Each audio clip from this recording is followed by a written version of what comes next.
नमस्कार, आप देख रहे हैं द सत्याग्रह डॉट कॉम और आज हम यहाँ बातें करेंगे इस कोरोना की महामारी के समय में हमारे देश के मजदूरों के साथ होने वाले एक तरह से अन्याय ही कहा जाए उसके बारे में।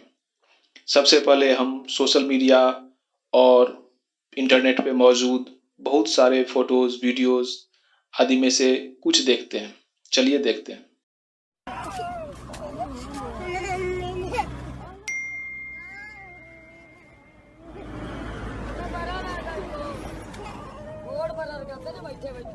सही चल रही बैठे बैठे तू मुझे लग रहा है। चल बेटा चल यार एक पकड़ ले एक हाथ पकड़ ले चल रहे हैं।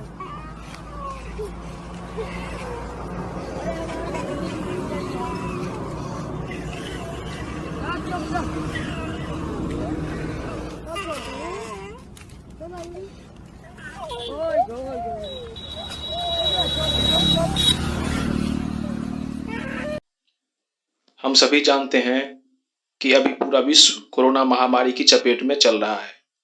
भारत भी इससे अछूता नहीं और हम लोगों ने इसे काफी अच्छे तरीके से हैंडल किया है अभी तक।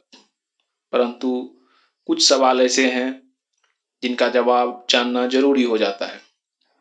जब हमारे देश में लॉकडाउन की घोषणा हुई तो सभी लोगों से अपील की गई कि वो जहां हैं वहीं रहें और वो रहे भी।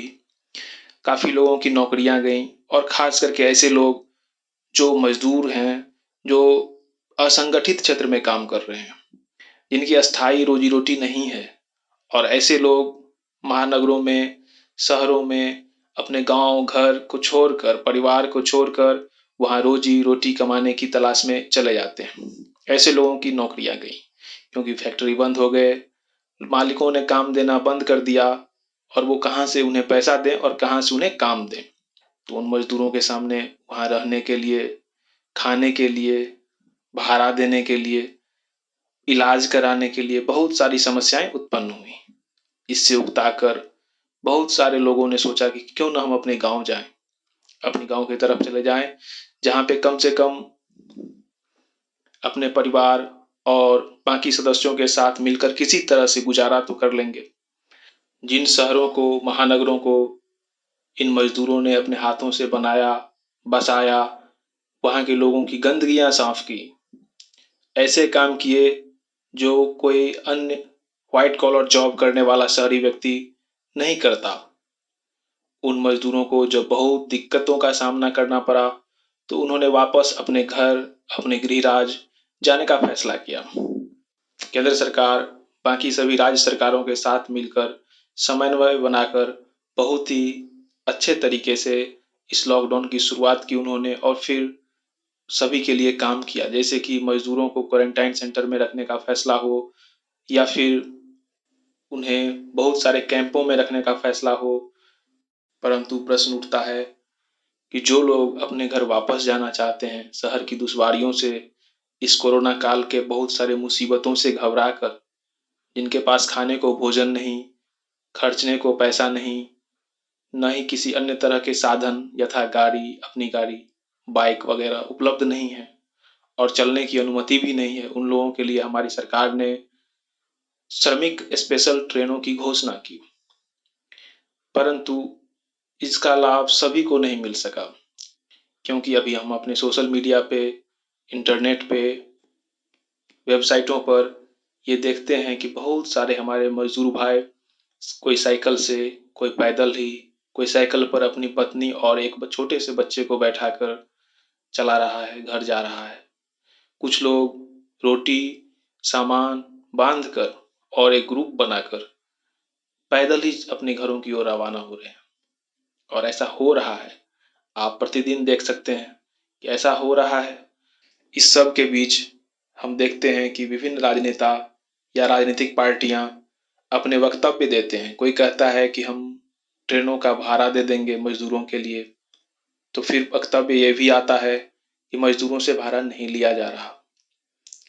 परंतु सवाल ये है कि क्या हम अपने मजदूरों के लिए या ऐसे लोगों के लिए जो गरीब हैं, जिनके पास साधन नहीं है और वो फंसे हुए हैं, उनके लिए हम, ऐसे लोगों के लिए हम कोई ऐसी प्रणाली तैयार नहीं कर सकते जिसमें सभी राज्य की भागीदारी हो और सभी सूचनाएं एक जगह हों और हमारे सभी सरकारी तंत्र एक साथ मिलकर उन लोगों को वापस अपने घर तक पहुंचाने की पूरी कोशिश करें पूर्ण ईमानदारी से।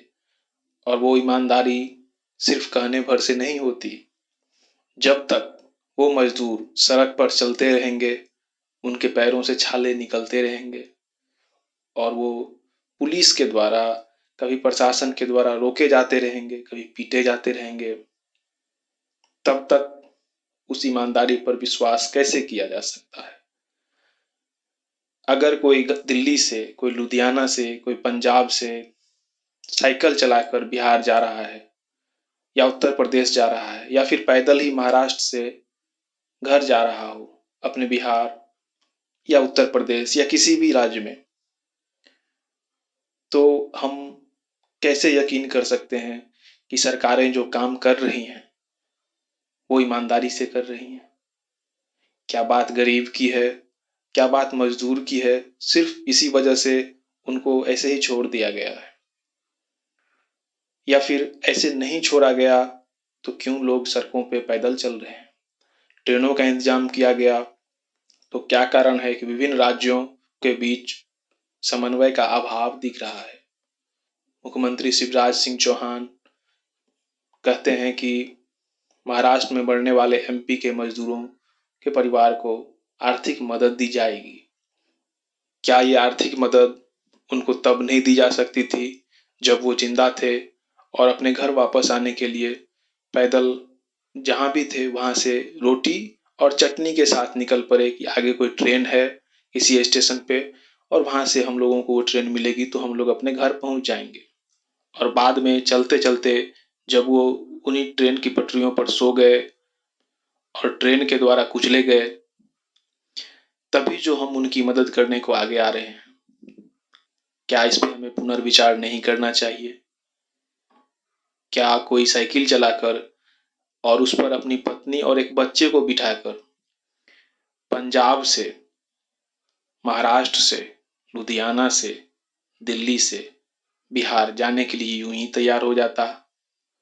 अगर सरकार के द्वारा चलाई जाने वाली श्रमिक स्पेशल ट्रेनों में उन्हें जगह मिलती और आसानी से मिलती, तो क्या वो साइकिल चलाकर अपने परिवार का बोझ उस पर लाद कर इतने लंबे सफर के लिए तैयार होते?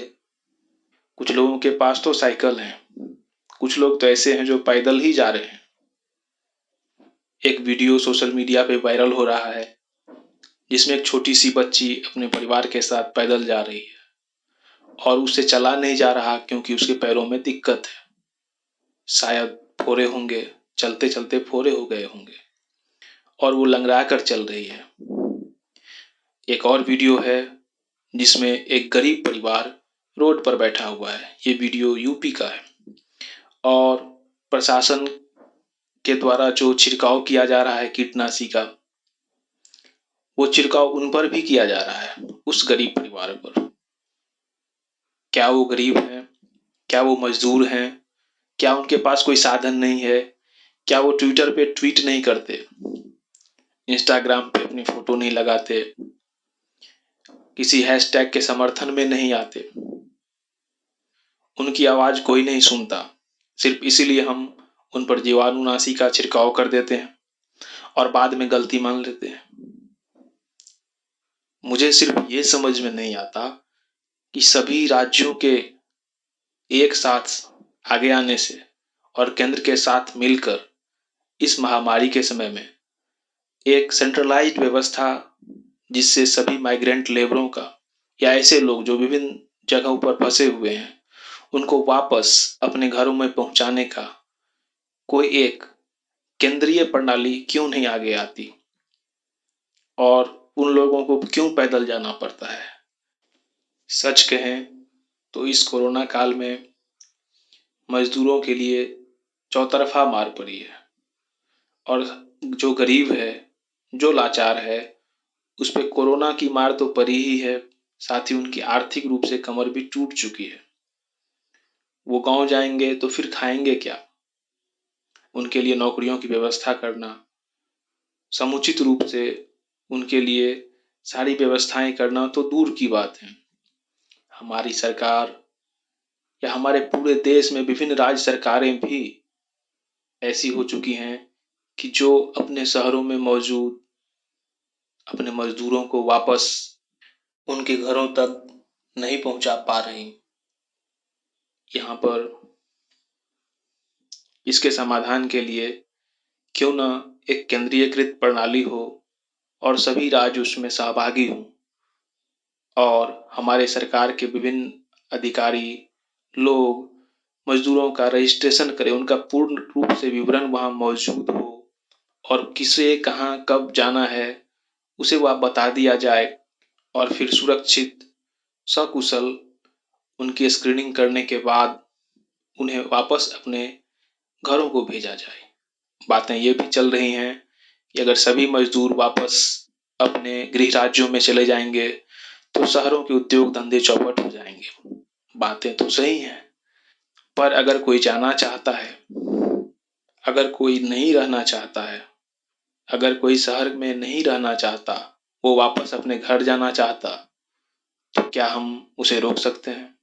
सरकार को और बाकी नीति निर्माताओं को इस बारे में दिमाग के साथ साथ मानवीय पहलू से सोचना भी आवश्यक हो जाता है। आप सभी की इस पर क्या राय है? नीचे कमेंट बॉक्स में कमेंट करें और बताएं। साथ ही साथ हमारे चैनल को सब्सक्राइब करें, लाइक करें